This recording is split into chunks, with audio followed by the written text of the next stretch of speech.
It's so gratifying to see my son have this incredible conversation with Joshua Medcalf and to see the similarities and how powerful it is for the younger generation to learn from these mentors.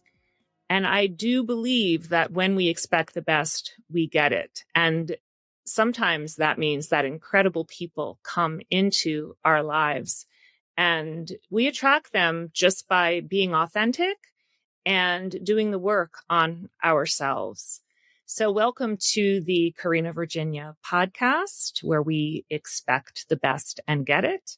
And here we have Joshua Medcalf and Christian, Virginia, my son, for a second part of the incredible information that Joshua shares as a best-selling author, a mentor, and a real thought leader who shares a lot of wisdom for this day and age with the world.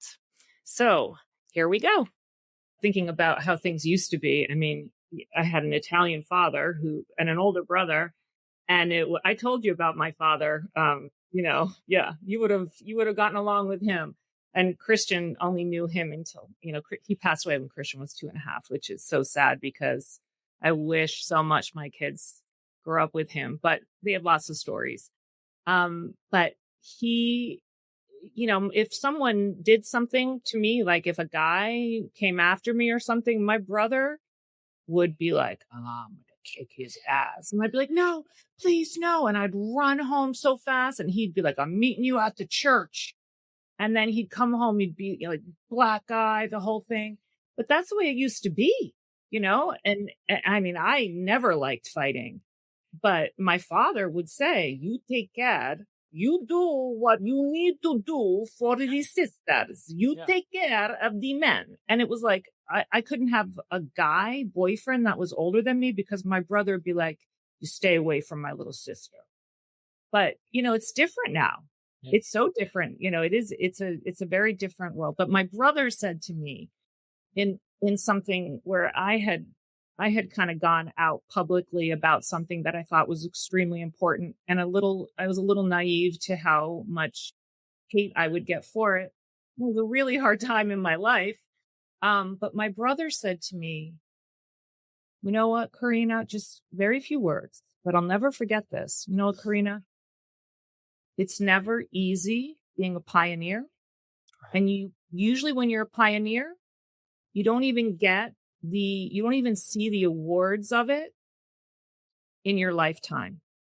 But if you know that you made a change that could change the lives of many going forward, then you did the right thing. And I will never forget that because it made me, I want to leave a legacy. I want to leave a legacy and I want to be like and finish empty.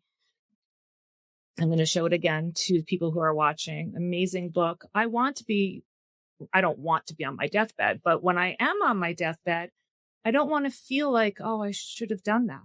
Yeah. I mean, even this podcast, right? I don't really even know what I'm doing. I'm just doing it. Yeah. And I'm showing up and I'm trusting God and I'm doing the work I can do. But there's a lot of podcasts out there. Yep. It's not, when we do this work, it's not like, oh, yay. And I do believe that our mindset is important. That's why I always say we have to expect the best and get it. I do believe in the law of attraction tremendously. But you also got to forego the outcome. Yeah. You got to forego, and you really just got to put in those small deposits. And I'm at the same I'm in the same situation right now as my mom, with her podcast. I'm starting this small business. You don't always see results every single day, but you know that you're showing up and you're putting in deposits, and that really is what counts at the end of the day, right? Because you're not always going to see that gratification. It's having short-term gratification. You get that instant satisfaction. I'm sorry. When it comes to long-term gratification, the gratification comes all the way over here. And you got to put in all those little dots that are deposits to actually get there. So as long as you know that you're waking up and actually kind of funneling in some form of energy, some form of action to get to where that outcome is, even if you don't get the outcome that is ideal to you, the outcome that you actually wanted, at least you put the work in. You're not going to have any regrets. You're not going to look back and think, what if? Yeah, I Gotta, mean the thing that's most important is who we become in the process. Because if we're becoming, this is why the surrender of the outcome is so important. Because it's like if you're focused on who you become in the process and what you can control, then down the road, you've become that type of person. There's a really cool quote. I put out an article today that I was actually hitting publish right before we started. It's like you can't shortcut your way to trusting yourself. And the thing is that you want to put in the actions today to where you can become the type of person that is trust themselves under the bright lights in the future. And that you're just constantly doing that. And, Mother Teresa said, be faithful in the small things, for it's in the small things where your strength lies. But that's not sexy. And I always tried to remind people that, I actually have never really written about legacy. And it's really intentional because I have very different thoughts on legacy. If you're faithful to the small things, then, one of you said you may not see it in your lifetime, but how important were the people that invested in Nelson Mandela? How important were the people that were the mentors to Steve Jobs, or, who else is over there? To Einstein, to Mother Teresa, to there's always people behind those people that you've never even heard of but they were faithful to that one person, or maybe the 5 people. And so we may not be the ones that impact tens of millions, hundreds of millions, billions of people. But what if our job wasn't to do that? Our job was to just be faithful with that one person who then was going to become that person in the world. And so that quote has always stuck with me of just, and I think I said this in that first podcast, but, I really felt like God punched me in the chest when I was living in the closet of the gym and I only had the 3 athletes. And it's, why do I only have these 3 athletes? And it was until you value those 3 little kids the same way that you would, I'll use names of people that I have influence over now, but, Candace Parker, Jaylen Brown, Chris Cuomo, you did Ben Askren, you go down the list, like all of these people, if until you value those kids the way that you would those people, then you'll never have influence over them. You'll never get that. And that's when everything shifted for me. And I stopped worrying about those names. I care about those people. I care about them a lot. I'm very grateful that I wrote one of Doris Berg's favorite books. There's a lot of people out there like that when I turn on an NBA game and I hear her voice, it means a lot to me. But my job isn't to worry about those people. My job is to be faithful to that which is in my hand. And I never know which one of these people is going to do something that maybe I can't even do. One of the coolest things that's been happening lately, I kind of always thought this would happen. I love her to death. But if anyone, kind of like with me, whenever I was in college, would have said that Naira Fields, my little sister from UCLA, who was my project, her and Carrie Corver were the 2 kids that listened to me and I had influence over for 4 years at UCLA. When I first got there, we got there together.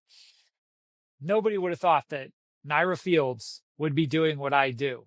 And yet she is, every day I see her posting something and talking and on stage and or creating content around mental training and life skills. And it brings so much joy to me to watch this kid that I poured into for so long start to become something that nobody would have thought that she could become.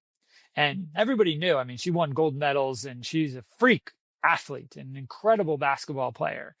But she came from a very broken upbringing and had a very challenging upbringing. She was in 5 different high schools in 4 years. And when I got to her, she was starting at a very different place from that side of things than everybody else was. Athletically, talent-wise, she was miles ahead of everybody else. But the stuff that I taught, she was way, way, way, way, way behind. And so now she's probably, I'm not even sure how old she would be, but maybe 32, 33, 34. And watching her starting to really start to do this in the world, it just brings me so much joy, because it would have been very easy to focus on performance with her. And that was never the focus. The focus was on her and her character and who she became, and helping her understand that, hey, talent is more of a curse than a blessing. And if you don't learn to develop the quote I always told her was, if you don't learn to develop the work ethic and mentality and mindset and heart posture that Carrie Corver has, you're going to be way behind in life, because you are gifted a lot talent-wise. But in the end, that's going to be more of a curse than a blessing if you don't learn the work ethic, the hard posture, the mindset, the grit, the grind, and how to treat people in that process.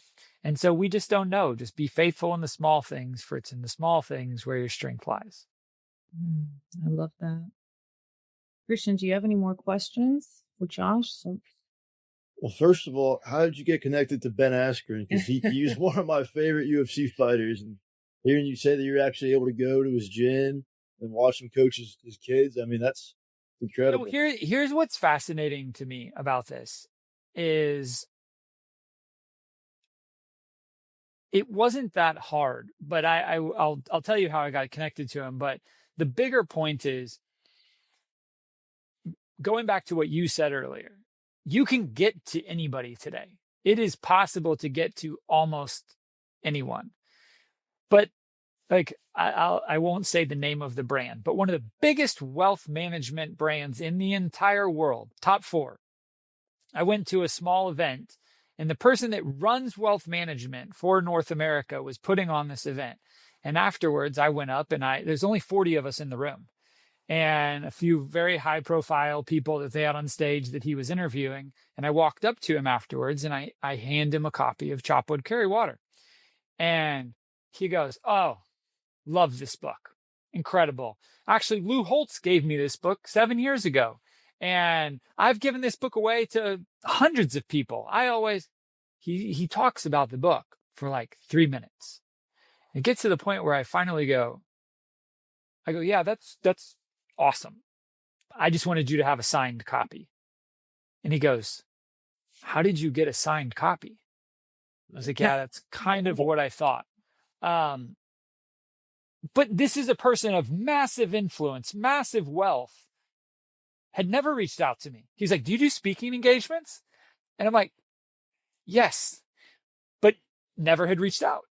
And so knowing Ben, I mean, he runs wrestling academies. Like, if you wanted to go and learn from him, I don't know, I can't speak for him, but like, there'd be ways for you to do that, but you just have to reach out and go to the wrestling academy and be like, hey, I'm going to, I ran into, like, these are the things that I don't understand why young people don't do, especially if you come from any bit of resources and, or have just worked and saved money. Like, you could go and show up, knock on the gym door and be like, hey, I got a motel for the next month, and I just want to do anything that I can do to serve here and learn from you for a month. You're one of my heroes. I think, what you do, how you do it is incredible, and I just want to learn from you.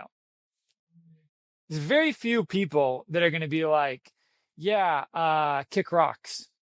They'd be like, wow, okay, well, are you willing to take out the trash and sweep the floors? Yep, I'll do anything. I want to learn from you. It's this, we didn't used to be able to do this 15 years ago, 30 years ago, 50 years ago. Today, it's not hard to be able to do these things. So the way I got connected to him was people were tagging me on Twitter when he started putting out these videos, and I didn't know who he was. I didn't know that I knew who he was. I'd watched a couple, like I'm a loose observer of a lot of sports. So during the pandemic, I'd started watching the UFC. Sam, my best friend, that's my golf coach, he is a big fighter. His brother fought for Don King. So we would watch him together sometimes. And so I didn't know that I had known him, but I definitely watched at least one or two of his fights. So when people were tagging me, I was like, because they were all like, oh, we want to see you guys collaborate on something, which to me was incredibly offensive. I'm like, I don't collaborate with anyone like that. What do you mean collaborate with this person? I don't even know who they are. And so then I kind of saw it, and then I saw it I got tagged on Instagram. And the thing that I appreciated the most is that a lot of professional athletes steal my stuff. There's one very, very, very, very high profile athlete that created an entire brand off of the poem Welcome to the Dark that's on the wall behind me, and a rap song with it, and a clothing line, and all this stuff that I think his defense was, oh, my team did it. Yeah, sure, whatever. But like, you stole my stuff and I got no credit. You didn't talk about the books. You just took it. And the thing that Ben did that was different is he was like, hey, he did what you guys did. He put the book up and was like, I'm going to talk to you about Chop Wood, Carry Water, Joshua Medcalf, one of my favorite authors. And so when I saw that, I started reaching out. But he has 1 million followers on Instagram. So it took a while before he actually saw me trying to get a hold of him. But then I just said, hey, what's a good number to call you at? I want to talk to you.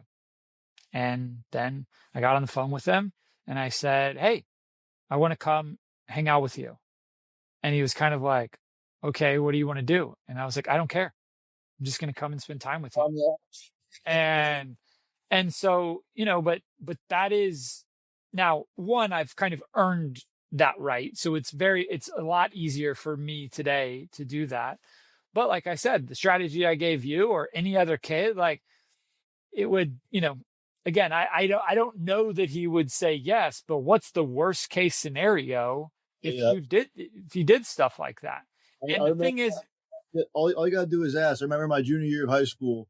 But I disagree with you, because this is where people get this wrong, is that this is where your generation messes up a lot. If I get that DM, I'm blowing them off and don't like it. If somebody shows up and is like, I booked the hotel and I'm going to be here for a month and I'm going to show up every day until you say yes. Okay. Now you got skin in the game. But it's like, I used to have kids all the time that would say, hey, I want to intern for you. And I would always say, okay, what are you going to do? And they're like, oh, well, you need to tell me what to do. And I'm like, why would I do what I do. I don't, I'm also not running a gym, but it's the showing up consistently and asking. But yes, you can ask, but we get asked a lot of things today because of the access. So asking yes is great, but doesn't really mean anything. If you actually put your money where your mouth is, outside the door, waiting to get in. Right. You show up, that means something. Yeah. Like I was saying, I remember my junior year of high school, I got really into powerlifting. And I don't know if you've ever heard of West Side Barbell, Louis Simmons. They took the world by storm back in the 90s. So they had a branch of this gym in Carter, New Jersey, which is not a very good area at all.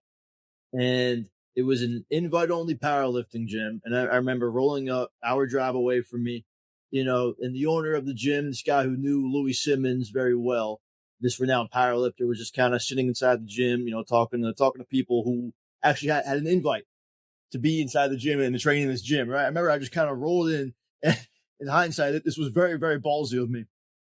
But I didn't really care at the time. I just rolled in, went up to the guy, literally just stuck my hand out. I'm like, how you doing? My name's Christian. I really like your stuff. I would love to train with you, man. And he shot me this look like, what the hell is this kid doing? What is this? You know what I mean? But I asked him how much it would cost for a day passes to lift in this gym, and he's like, normally you charge you $10, but you're young, And I was like 18 years old at the time, like, I don't know what's going on. I was like, yeah, for you it's free, whatever. So let's go down in this gym, and I'm amazed by all this old school equipment and just kind of the general grungy vibe of the gym, and I'm loving it. And I just kind of start my lift.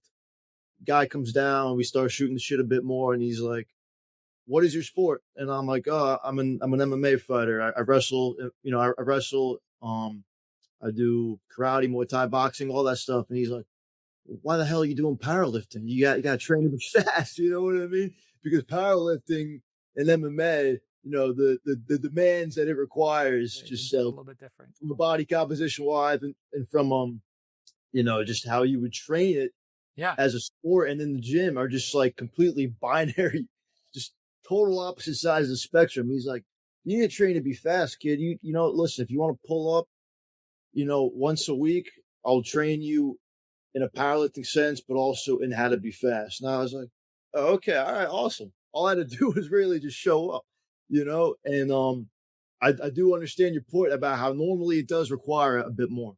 You know what I mean? But also to build off your point, I mean, what's the worst thing that could happen? The worst thing that could happen to me was that I went and the guy totally blew me off. Right. And I got lifted at his gym and I went home and I woke up and my life was the same. Right. Best case scenario was his offer. "Listen, come here." And I wish I actually took him up on this. Never went back again for some reason. But I could have trained under the guy. I could have been a much better fighter because I'm actually learning from this guy who has clients who are pro fighters. You know what I mean? Well, let me give you an example of this. So I get a lot of parents that reach out for me to work with their kids. And the answer is virtually always no. Right. One time I had a 16-year-old kid reach out to me and say, "Hey, I want to work with you." And that kid I worked with. And he did it himself. Because he was the kid. Yeah. And so the advantage that young people have, like there's a lot of disadvantages that young people have, but there's a lot of advantages that you have. And that's one of them, is that when you take the responsibility, when you take the initiative and you show up, then people go, "Oh, all right, what's going on?" And then if you have any bit of communication skills and empathy and kindness and can just conduct yourself well, and or if you show up and it's like, "What can I give?" then a lot of times somebody's going to say, one of them, and not all of them, but somebody's going to be like, "You know what? Okay." And I always love what Gary Vee said. You get as close to the sun as you can. And when you can get close to the Ben Askrens of the world, I won't put myself in that category, but when you can get close to the Gary Vees and the people like that, remember that Kim Kardashian was Paris Hilton's assistant. That story happens a lot. And you just get close to the sun. And, there's a guy, I can't remember who it is. I can't remember his name off the top of my head, but Bob Minery has had 2 different assistants that now are doing very well in the world. But they were his assistant. And like that path of just get close to the sun. Like, what do you have to do to get close to those people? It's what I did with Dave Hilfman and Tanya Parr. When I see people like that, I just attach to them. Where am I going after here? I'm going to play golf with Dave Hilfman. I move my schedule around to play golf with him and spend time with him. When we go to Florida for New Year's Eve, well, I'm flying direct to Atlanta. We're getting off the plane in Atlanta, spending a day and evening. Tanya's going to come over from Social Circle. I'm going to spend a day with her. Like, it's orienting your life around getting really, really close to those people and trying to learn from them and trying to add. It's not just learn to them, the pick your brain. Like, don't ever ask somebody to pick their brain. This is the stupidest question in the world. I get that one a lot. "Hey, can I take you to coffee and pick your brain?" And I'm like, "Have you read all 12 of my books?" Like, that's so disrespectful of my time. And it's like, so you value your time more than my time, but you're asking me for this. I don't understand. So, but if you can just do what you can to, and I oftentimes don't ask them a lot of questions. Like, I don't ask Tanya and Hilf a lot of questions at all. I just watch them. I just observe them. I watch how they treat people. I watch the questions they ask. I watch their intonation. I just watch how they live. Actions Now, speak louder than yeah. words. And there's some people who really like to ask questions. I prefer if people ask me questions, but that's my preference. They're like, well, you don't ask a lot of questions. No, I don't. It's not how I learn. I learn from reading books and watching people. And I cared a lot more about watching Ben Askren and his wife, Amy Askren. I cared about just being with them and observing them. And then I answered a lot of their questions. But I don't ask a lot of questions. That's not how I learn. And so, yeah, there's so much opportunity out there for young people, but they've not been mentored well. And so they don't show up. They just send a half-hearted, shitty DM of, hey, will you make a video? Because I'm doing this project in class and we read your book and can you make a video for me that I can show in class? You actually get DMs like that a lot? Yes. Yeah, I believe it. I mean, that's very entitled. That's incredibly entitled. I'm like, no. I'm not going to do your project for you. I didn't like school to begin with. No. I mean, but it's the same thing. But then I get the teachers and the coaches that are like, oh, hey, we bought 20 of your books and we use it with our kids. Can you set aside 30 minutes or an hour and just hop on a Zoom with us and they just ask you questions? And I'm like, do you go ask Tom Brady if he'll just come do a clinic with your kids, or LeBron James come do a clinic with your kids? I just don't understand. It's just very, very confusing to me. I'm like, thank you for buying the books, but I'm going to be honest with you. You didn't buy my books to support me. Mm-hmm. You bought my books because they're the best. Let's just be very, very clear about that. You're not doing me a favor by buying them. You're selfishly buying them because they're the best in the field. There's a big difference. My friends sometimes that don't read my books, they buy them as a favor to me. But the marketplace, no. You didn't buy my books to do me a favor. You bought them because they're the best in the space.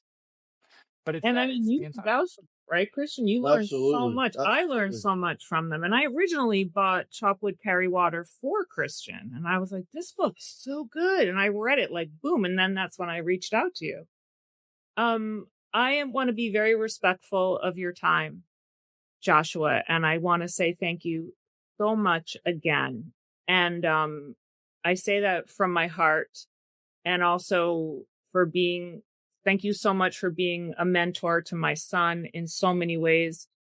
He really, I know you've learned a lot from Joshua, and I love that we have you in our lives. It's a real gift from God. And I want everyone to know how they can reach you, where they can reach you, as long as I don't ask for videos. And as long you just probably won't get a response that they like. Yeah. And I mean, they need to walk on eggshells and make sure that they don't trigger you. No, I'm just kidding.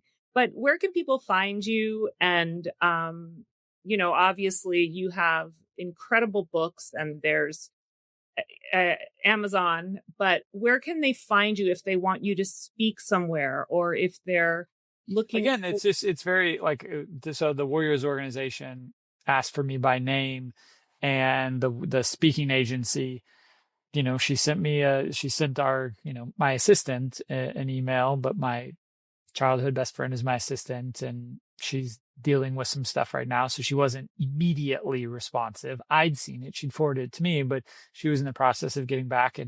But the woman sent me a DM on LinkedIn, and within an hour I had responded to her. I'm very easy to get to, but it goes back to that point of how did you get to Ben Askren? Well, I reached out to him multiple times, and eventually he's going to see it. And so, most DMs I see, I used to say I respond to every single one. I still respond to 99% of them. There's been some ones where I'm like, you know what?